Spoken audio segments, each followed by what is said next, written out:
Assalamualaikum warahmatullahi wabarakatuh. Baik anak-anak, hari ini kita akan belajar tematik tema 2 subtema 1 Hidup Rukun Itu Indah pembelajaran 1. Nah, hari ini kita akan belajar tentang informasi penting dalam bacaan. Informasi penting merupakan inti masalah yang dibahas dalam bacaan.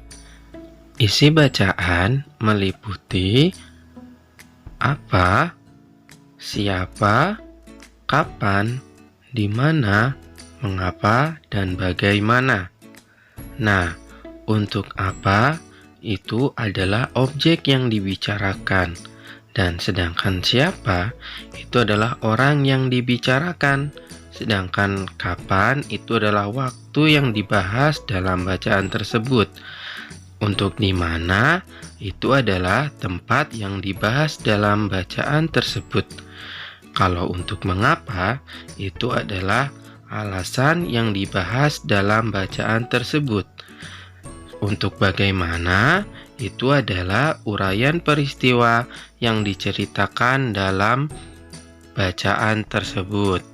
Baik, sekarang kalian coba tentukan isi bacaan pada bacaan yang berjudul Peristiwa Perumusan Naskah Proklamasi yang ada di buku paket kalian. Lalu, kalian tentukan isi bacaannya ya. Selanjutnya, kita akan belajar ciri-ciri tumbuhan. Tumbuhan di bumi sangat beragam jenisnya ya. Tumbuhan dapat hidup di berbagai tempat, baik di perairan maupun di daratan. Di wilayah perairan, kamu dapat menemukan berbagai jenis tumbuhan air, seperti contohnya teratai, eceng gondok, bunga bakung, dan lain-lain. Nah, sementara itu, di daratan, jenis tumbuhan yang dapat kamu temukan lebih beragam, mulai dari tumbuhan dataran rendah, daratan tinggi, pesisir pantai, pegunungan, hingga tumbuhan gurun. Untuk lebih memahami jenis-jenis tumbuhan yang hidup di tempat-tempat tersebut, perhatikan tabel berikut ya. Nah, di situ ada nomor tempat hidup tumbuhan dan contoh tumbuhannya. Berdasarkan tabel, kamu telah mengetahui bahwa setiap lingkungan itu mempunyai karakteristik tumbuhan berbeda ya. Nah, perbedaan karakteristik tersebut dipengaruhi oleh beberapa faktor seperti tanah, air, udara, sinar matahari, serta iklim dan cuaca. Agar dapat bertahan hidup di habitatnya, makhluk hidup harus mampu menyesuaikan diri dengan kondisi lingkungannya. Kemampuan makhluk hidup menyesuaikan diri dengan lingkungannya itu disebut adaptasi. Makhluk hidup melakukan adaptasi dengan tujuan untuk memperoleh sumber makanan dan melindungi diri dari serangan musuh atau pemangsanya ya. Sedangkan tumbuhan itu melakukan adaptasi dengan berbagai cara. Bentuk adaptasi tumbuhan disesuaikan dengan habitatnya tumbuhan tersebut.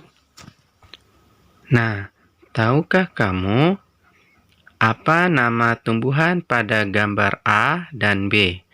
Gambar A menunjukkan tanaman bakau. Tanaman bakau hidup di pesisir pantai. Tumbuhan yang hidup di pantai mempunyai akar napas yang muncul di permukaan air. Akar napas ini digunakan untuk melakukan pertukaran oksigen. Tanaman bakau memiliki akar napas yang memanjang dan menjulang di permukaan air.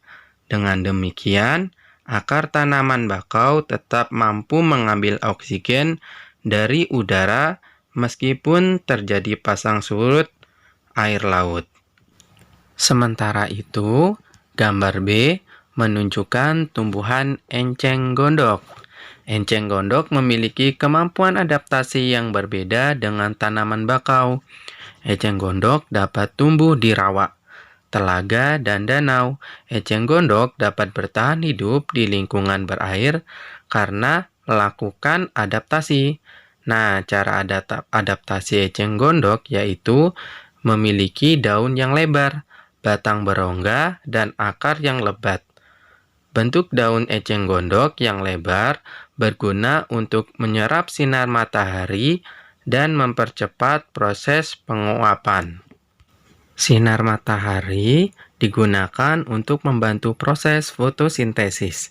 Batang eceng gondok berongga digunakan untuk menyimpan udara sehingga tumbuhan ini mudah mengapung di permukaan air ya. Baik, berdasarkan uraian tadi, kamu telah mengetahui ciri-ciri tumbuhan yang hidup di perairan, darat, dan pesisir pantai. Bagaimana ciri-ciri tumbuhan di habitat lainnya? Tentunya berbeda-beda ya, tinggal bagaimana sifat dan kondisi yang berbeda. Baik, mungkin itu saja pelajaran kita hari ini. Ustadz ucapkan terima kasih dan tetap semangat ya. Wassalamualaikum warahmatullahi wabarakatuh.